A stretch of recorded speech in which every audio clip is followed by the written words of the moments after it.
Ok, estamos listos. Muy buenas tardes y muchísimas gracias por la espera.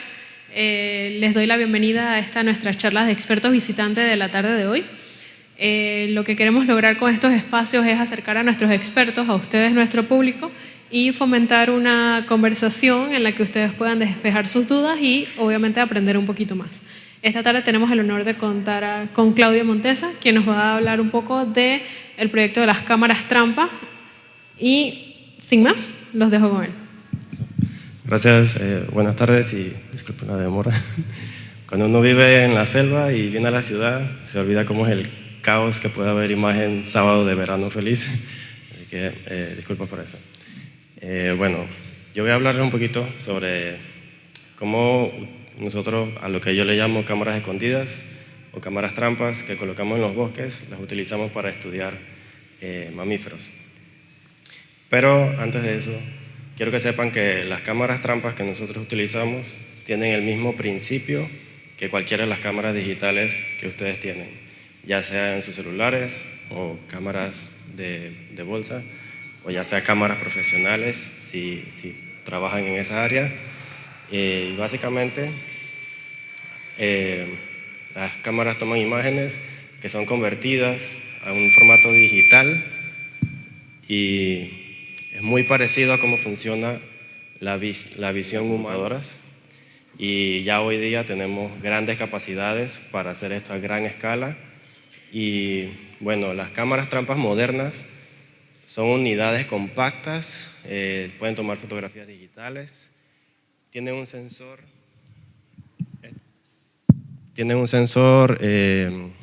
infrarrojo de movilidad, es decir que las cámaras solo toman fotografías cuando sienten un movimiento enfrente de ellos, pero este movimiento es determinado por la temperatura. Entonces sucede que la temperatura, la mayoría de los mamíferos, como nosotros, oscila en 37 grados. Los bosques de Panamá, en días muy calurosos, pueden llegar a 33, 34 grados, incluso un poquito más. Eso hace que a las horas del día donde la temperatura está muy alta en el bosque, a veces las cámaras, aunque los animales pasen enfrente de ellos, no detectan los animales, porque las cámaras se vuelven invisibles, porque no detectan movimiento de calor. Es el mismo principio del por qué, por ejemplo, las serpientes víboras cazan de noche, porque de noche la temperatura baja y ellas ven infrarrojo y así pueden ver el movimiento de las diferentes presas que están en el área. Las cámaras trampas son parecidos. Durante la noche tienen mayor capacidad para tomar fotografías que especialmente entre 11 de la mañana y 2 de la tarde, que es donde la temperatura alcanza mayores grados. Tienen una luz infrarroja, esto hace o su flash también es invisible hacia muchos animales, excepto aquellos animales que tienen la capacidad de ver, tienen visión infrarroja, es decir, los gatos principalmente. Los gatos de casa, igual que los gatos de bosque, ellos pueden ver, tienen una visión infrarroja y pueden observar las cámaras. Algunos otros animales un poco curiosos que conocen muy bien el bosque, como los monos cariblancos, ellos también detectan las cámaras porque para ellos el bosque su espacio dentro del bosque es súper conocido y cualquier objeto extraño que esté dentro de su espacio lo van a identificar y van a averiguar de qué se trata. Esto hace que los animales en el bosque se tomen muchísimos selfies. Entonces el concepto de selfies no fue algo que nosotros los humanos inventamos. Ya los animales lo hacían porque las cámaras trampas es muchos años antes de que se hicieran el concepto de selfies. Y digo que cámaras trampas modernas porque las cámaras trampas existen desde el principio de 1900. Esto es en la isla de Barro Colorado en los años 20, cuando por primera vez en la región de los trópicos, y Panamá es el primer país en los trópicos donde se utiliza una cámara trampa que es activada por una forma muy coloquial, donde el investigador, la cámara no era sensible al movimiento, en aquel entonces no era tecnología, esta era una cámara que utilizaba pólvora y que se había que prepararla. Mi generación no conoció esas cámaras, así que no sé muy bien los detalles de cómo funcionaban esas cámaras. Creo que nadie en este salón también sabría cómo funcionan esas cámaras, pero el detalle es que ellos colocaban hilos que desde la cámara iban amarrados a los árboles que estaban alrededor. Cuando un animal pasaba y rompía el hilo, entonces eso activaba la cámara y tomaba una fotografía. Luego, hasta los años 90, cuando salen las cámaras de películas, o conocidas como rollos, entonces estas tienen una capacidad primero de 12 fotografías, 24 fotografías, 36 fotografías. Y en el 2007 aparecen las cámaras modernas, como la que le presenté en la imagen anterior. Esto fue muy importante, hacerlo de esta forma así tan, como era en ese entonces, un poco antigua, para conocer qué especies estaban en esa época. Ese es el momento donde en Panamá se empieza a describir la biodiversidad para plantas, aves, incluso mamíferos y muchos otros grupos. ¿Y qué podemos hacer con las fotografías? Bueno, con las fotografías podemos hacer muchas cosas. Entre ellas, al igual que en historia, se puede llevar registros históricos de eventos, como en el caso de nosotros, imágenes que recopilan la historia de la construcción del Canal de Panamá, o imágenes que recopilan la construcción del Puente de las Américas. También una madre que hoy día, desde que sabe que está embarazada, empieza a tomarse ecografías y así lleva el proceso de crecimiento de su bebé desde que está en su vientre. Esos son registros de momentos especiales para aquellos que vayan a ser padres o que sean padres. Y luego entonces, a lo largo de la vida, pues, cada uno se puede ir tomando fotografías a los diferentes momentos de la vida. Y uno podría hacer una secuencia de cada una de estas personas que tienen fotografías por largos tiempos. Igual, con las cámaras trampas podemos conocer las especies de mamíferos que hay en un sitio o un bosque. Por ejemplo, aquí tenemos un venado a la izquierda, un venado, un zaino, un conejo pintado, una taira o gato de montaña, un ocelote o manigordo y un ñeque. También podemos capturar momentos de la vida silvestre. Por ejemplo, incluso animales defecando en el bosque, como este venado corzo, madres dando lactancia a sus bebés, aquí en este caso un zaino de collar, o incluso hasta los gatitos, los ocelotes, estirándose en el bosque, al igual que nosotros cuando nos levantamos en la mañana. Y luego con estas cámaras también podemos llevar registros, así como el que les mencioné de eventos o de personas. Y estos registros se pueden convertir en censos de mamíferos por muchos años. Y aquí en Panamá, la persona que vemos aquí en la fotografía, Jackie Yacalón, ella tiene registros en el área central de la cuenca del canal desde 1994 a la fecha. Es la base de datos de mamíferos más grande que existe en el mundo. No hay ningún otro sitio en el mundo que tenga la cantidad de años de censo como existen en la isla de Barro Colorado. Y con la información que ella obtiene se pueden hacer muchas cosas, pero una de ellas es saber en qué años está una especie presente o ausente en un bosque. Entonces, por ejemplo, aquí tenemos un ñeque tenemos la idea aquí es que cada lámina que se ve es un año. Entonces el ñeque está presente en el primero, tercero, cuarto y quinto, pero en el segundo no fue capturado en las cámaras. Si yo solamente considero el primer y segundo año, yo voy a decir, el primer año salió, pero ya el segundo año desapareció la especie del sitio. Entonces eso me da una idea que como algo está pasando en el bosque, y lo importante de hacer proyectos de largo plazo es que entonces si aumento más años de estudio, puedo verificar realmente si esa especie está o no está. Y es lo que seguimos haciendo, no solo con una, pero con muchas especies. Podemos ver que algunas especies desaparecen o no salen 2 años, porque el que no salgan en las cámaras no quiere decir que es que no esté en el sitio, simplemente no fue capturada en las cámaras, o puede ser intercalado, o solo un evento, o puede salir todos los años, y depende de las especies y qué tan abundantes sean las especies. Ahora, ¿cómo buscamos mamíferos utilizando cámaras trampas? Hay muchas formas, hay varios métodos, depende de cuáles sean los objetivos de estudio, pero en el caso de nosotros, en el Instituto Smithsonian, nosotros consideramos muchas cosas, entre esas que los animales, las diferentes especies de mamíferos tienen diferentes necesidades y por tal razón ellos se van a movilizar diferente en el bosque.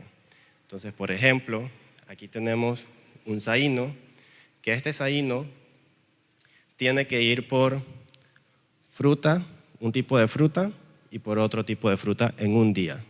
Porque al igual que nosotros, los animales se alimentan de diferentes cosas. Hoy en el almuerzo usted no solamente comió arroz y lentejas, también necesitaba proteína, así que comió ya sea chuleta, pollo o pescado, por ejemplo. Y los animales en el bosque también tienen las mismas necesidades, necesitan una dieta variada para poder adquirir toda esa cantidad de nutrientes que el metabolismo necesita. Pero entonces esos saínos también necesitan ir por agua y regresar a su casa. Cada uno de estos elementos están distribuidos al azar en el bosque y eso hace que el animal tenga que desplazarse en cierto espacio. Y incluso en algunos momentos también tienen que ir por pareja, porque tienen que reproducirse para que haya continuación de la especie. Entonces, si yo quiero trasladar esto a una forma como lo podríamos hacer una analogía con la ciudad, yo tengo la persona A que se llama Carlos, y es hipotético. Carlos vive en Villalucre, pero trabaja en Punta Paitilla y su enamorada vive en Santa Librada. Entonces, Carlos tiene que desplazarse desde Villalucre a Punta Paitilla, pero para poder mantener su relación tiene que ir a Santa Librada con cierta frecuencia, ¿no? Al trabajo, imagino, que de lunes a viernes o de lunes a sábado, y a su enamorada va a variar, depende, ¿no? Entonces, ese va a ser el espacio donde Carlos se mueve. Ahora, las rutas que Carlos va a utilizar para llegar a cada uno de estos tres sitios puede variar, incluso por día. No todos los días nosotros tomamos las mismas rutas para ir a nuestras casas. Igual los mamíferos no todos los días utilizan las mismas rutas para volver al espacio donde duermen o donde están buscando frutas. No todos los días van al mismo árbol, varían. También está Alejandra. Alejandra vive en Chanis, su enamorado vive en Altos de Panamá, pero ella trabaja en el centro de visitantes de Miraflores. Entonces ella tiene que movilizarse por todo eso. Y a pesar de que aquí yo pongo una línea recta entre Chanis y Miraflores, nosotros conocemos que esa no es la realidad. Ella tiene que pasear por toda la ciudad para llegar a Albrook y de Albrook a Miraflores, a menos que tenga carro y se pueda ir por corredor, pero igual es toda una trayectoria que varía. Y así también está Eric. Eric vive en El Chorrillo, va al gimnasio en Caledonia y va a la Universidad de Panamá. Entonces él se mueve en un espacio en la ciudad mucho más corto. Y esto es lo mismo que van a hacer diferentes especies. Diferentes especies, dependiendo de su tamaño y sus necesidades, van a ubicar mayores o menores espacios dentro del bosque. Si nosotros ponemos juntos los tres espacios que estas tres personas están utilizando, podemos ver entonces esa diferencia en el espacio que cada persona puede utilizar en la ciudad o donde uno se puede desplazar. Asimismo, nosotros lo podríamos hacer con animales, en tal caso, por ejemplo, si le pusiéramos collares con localizadores de GPS y así poder saber toda su trayectoria. Y esto es algo que hoy día también se hace, pero no es el tema de hoy.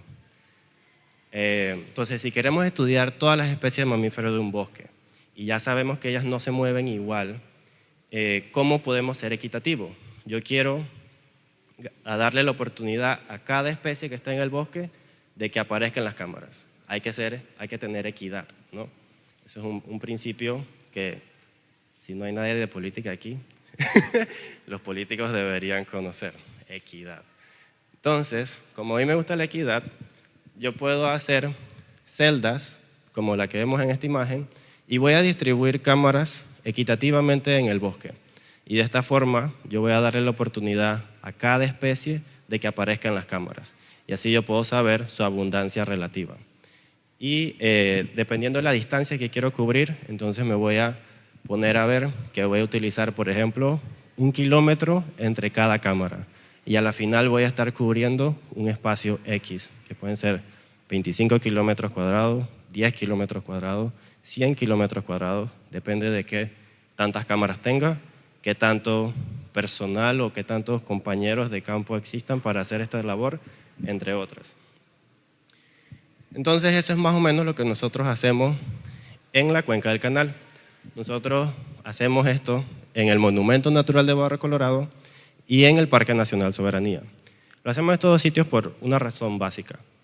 El Monumento Natural Barro Colorado no solamente es protegido por ley, sino también de hecho. Tiene un sistema de protección dirigido por un cuerpo de guardabosques que monitorean, patrullan todo el área para evitar que los cazadores pues cacen animales. Entonces es por ley y en realidad. Mientras que el Parque Nacional Soberanía está protegido por ley, pero lamentablemente no en la realidad. En la práctica, el Parque Nacional Soberanía, para un espacio de 22 kilómetros, 22.000 hectáreas, perdón, para 22.000 hectáreas solamente tiene 7 guardaparques. Cuando los planes de manejo del Ministerio de Ambiente, para ese tamaño, el Parque Nacional Soberanía debería tener 35 guardaparques. Eso es muchísimo menos de la mitad. Eso quiere decir que no solamente los diferentes accesos que el parque tenga desde diferentes comunidades va a darle la oportunidad a cazadores a que vayan al sitio y busquen alguna de las animales que sean de su interés, ya sea por necesidad, por deporte o por competencia, porque hay diferentes tipos de cacería. Independientemente del tipo de cacería, este es un sitio donde la cacería es una realidad. Y nosotros tratamos de observar a qué grado entonces esa cacería afecta realmente la diversidad de mamíferos en esa área. Pero para eso hay que considerar otra cosa. Aquí se ve muy bonito, porque se ve plano. Pero cuando lo ponemos en un parque, y este no es realmente el Parque Soberanía, es algo hipotético, nosotros podemos ver que hay relieves. Entonces hay partes bajas, hay partes altas, hay cámaras que pueden quedar en los filos. Entonces eso hace que las personas que vayan a trabajar en esto estén conscientes de que tienen que estar en una condición física lo suficientemente buena para sobrevivir 5, 6, 7, 8, hasta 12 horas caminando en el bosque, subiendo y bajando loma como lo salvaje. Entonces, una vez las personas saben que lo que van a enfrentarse, en diferentes años, en 7 años que tiene este proyecto, nosotros hemos tenido una diversidad de participantes. Algunos de ellos hemos estado hasta 4 años. Ese es el caso de mi persona y de Rafael Bultrón, que se encuentra aquí en la sala. Hay otros participantes que han estado 1 año, 2 años, 3 años. Solo Rafael y yo hemos estado 4 años. Somos los que más hemos durado. Pero no solamente dije que hemos sido una diversidad, no solamente en edades, en profesiones, sino también en países. Si recuerdo bien, somos ya cerca de 45 participantes, de cerca de 9 nacionalidades. Y esto quiere decir también que además de que estamos trabajando por un proyecto que tiene un fin que con esperanza puede apoyar en conservación, conocer de la historia natural, de patrimonio natural que es nuestra diversidad, también es una oportunidad, una ventana para que los que participamos en el proyecto ganemos amistades. Amistades de cada uno de estos países o cada uno de estos sitios de donde estamos. Así que la ciencia en esa parte es muy bonita. Entonces, volviendo a cómo se ve el mapa bonito, yo voy a hablar solamente de un poquito de soberanía. O igual en el monumento se hace lo mismo. Cada año nosotros vamos al mismo árbol y colocamos la cámara a la misma altura. Y eso lo sabemos porque utilizamos la misma altura para cada sitio. Cada grupo, nos dividimos en grupos de 2 o 3 personas, cada grupo va a llevar un bastón que está fragmentado en 10 centímetros. Entonces de esa forma podemos asegurarnos que la cámara queda a una altura de 50 centímetros y con eso nos da un rango de visibilidad para todas las especies que están en un área. Y el hecho de que lo colocamos en el mismo árbol año tras año nos permite comparar qué ocurre en ese sitio año tras año. Y si lo hacemos por muchos años, entonces es una base de datos bastante grande. Por año estamos produciendo cerca de 35.000 fotos para cada sitio. O sea que cerca de 90.000 a 100.000 fotos son procesadas año por año por una sola persona. ¿Por qué por una sola persona? Porque si lo hacen 2 personas, eso aumenta la probabilidad de que haya más errores. Entonces, para evitar eso, una sola persona tiene que sentarse en la computadora, que normalmente soy yo, para procesar fotos hasta que se completan todas las secuenciaciones de fotografías. Entonces, podemos tomar imágenes o capturar imágenes de diferentes especies, como estos gatosolos, sí, aunque realmente no son gatos, son familia de los mapaches, y podemos tomar fotografía de ellos, aunque no se ve muy bien. Aquí él está comiendo una fruta y podemos a veces identificar qué fruta es, no todo el tiempo se hace. Podemos ver venados corzo. Y otra cosa interesante de estas fotografías o los formatos que tienen hoy día las cámaras es que nosotros podemos codificar cada cámara en base a su sitio. Y así yo solo con ver esta imagen sé que esta cámara está en Barrio Colorado, el monumento, y es la cámara número 24. Y así puedo ubicar las cámaras y evito confundir las cámaras. Cuando se traen de campo, a veces se mezclan. Entonces luego identificarlas, si uno le pone una marca se puede caer, etc. Pero como está digitalmente, eso es una marca permanente y así nos evita ese error. Las cámaras también nos dicen el año, el mes, el día, la hora, el minuto y los segundos. Nos dice si es PM o AM y la cámara toma 10 fotografías cada vez que es activada por el movimiento de animales. Y también nos puede decir la temperatura. Entonces a 25 grados Celsius los animales son muy visibles. Si empieza a subir a 28, 29, 30, dependiendo de la distancia que el animal esté de la cámara, va a ser detectado o no. También podemos ver, esto es un jaguarundi, es otro felino que retenemos en Panamá. Es pequeño, un poquitito más grande que los gatos domésticos. Y todas estas fotografías son del área del canal. También podemos capturar, por ejemplo, aunque no se le ve bien la completa la cara, esto es un conejo pintado y aquí él se está rascando. Entonces podemos capturar incluso eventos como estos. También de venados, de tamandúas o también oso hormiguero se le conoce, de los saínos de collar, de los mapaches de manglar, ocelotes, incluso aves terrestres son muy interesantes, ñeques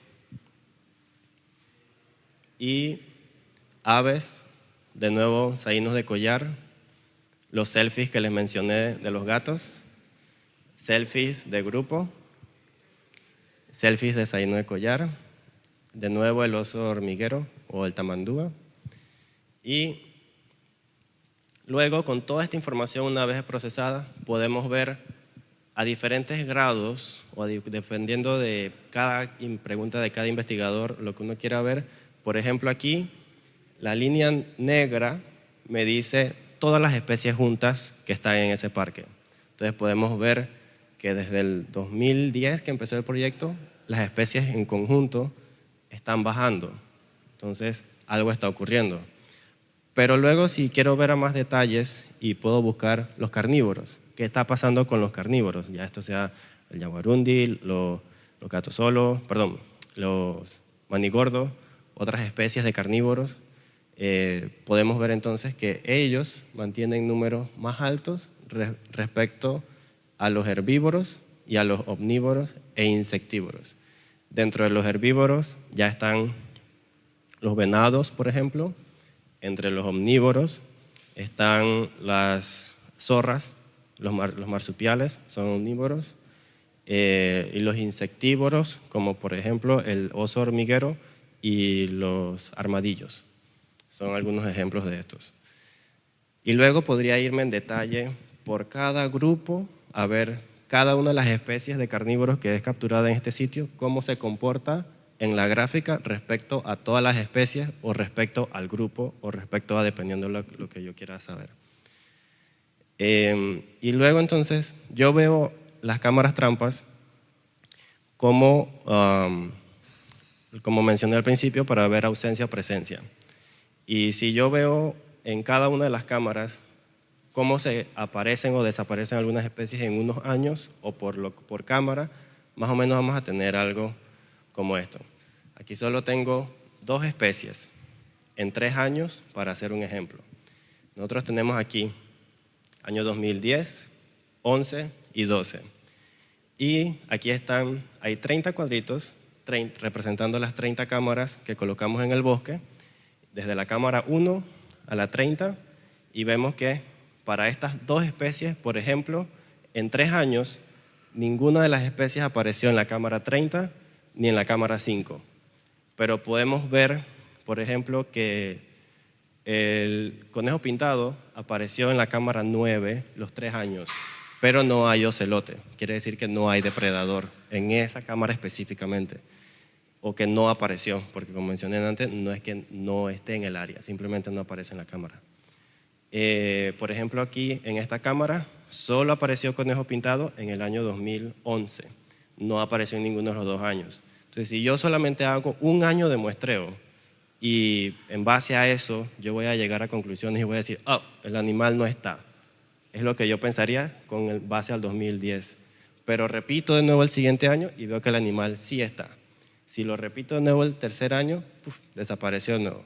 Pero si yo sigo agregando hasta tener los 7 años, voy a ver entonces esa dinámica de presencia y ausencia por especies y por grupos. Esto yo lo veo como si fuese para el juego de bingo. En el juego de bingo, cada carta en aleatorio tiene la misma probabilidad de tener cada uno de los números que va a jugar. Es como cada cámara tiene la probabilidad de que cada animal sea capturado en las fotografías. Pero cuando veo la carta y los números que le tocó, voy a ver que algunos números están, otros números no están. Y si usted es un jugador y está cambiando de cartas en cada rotación del juego, algunas cartas van a mantenerle todos los números y en otras rondas los números van a cambiar. Es igual que las cámaras. Algunos animales aparecen, otros no, y esto va a cambiar dependiendo de estas rondas o los años de censo. Ahora, esto también lo podemos hacer, así como esas celdas de apariencia y desaparición de algunas especies por año, lo podemos hacer por otras especies. Y así podemos ver, por ejemplo, algunas de esas especies que son atractivas para cazadores, como los venados y los ainos de collar y cualquier otra especie, como por ejemplo los gatosolos. Y con esta información nosotros podemos decirle a las autoridades, en esta zona del parque estos animales no están apareciendo, mientras que en esta otra zona del parque los animales aparecen todos los años. Puede decir que o los animales aprendieron a evadir esa zona porque es donde hay cazadores y se han desplazado a toda la otra zona del parque, o que año tras año los pocos que llegan, los cazadores lo eliminan.